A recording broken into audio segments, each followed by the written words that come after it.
voin tlai lam khan in kan chia he kan don dan in kan chia sualo chuan district jail bang diwal bang achim ani oma achim na sakop mai he barik te po nokrem rum ma nol cheche pani ya chanchin kim chang ero kan la selawa a chanchin hi akina kan hriat thuim be sia chanchin thar kan hriat vele dangaron abnon ni a video toy te hilo aniula engthil nge thleng ero kan thelawa engthil nge thleng han tila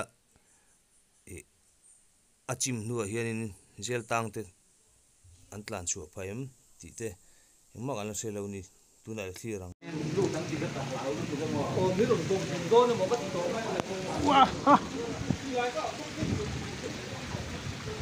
zel bang wala chim hai wala den khop mai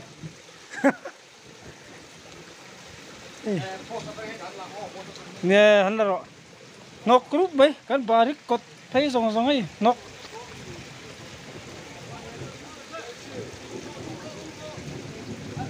cái su ta khan aron chim thấy nè tiếng nó lỗ mà nè aron chim thấy asan chu ai băng không tuom tổ lỗ mà zira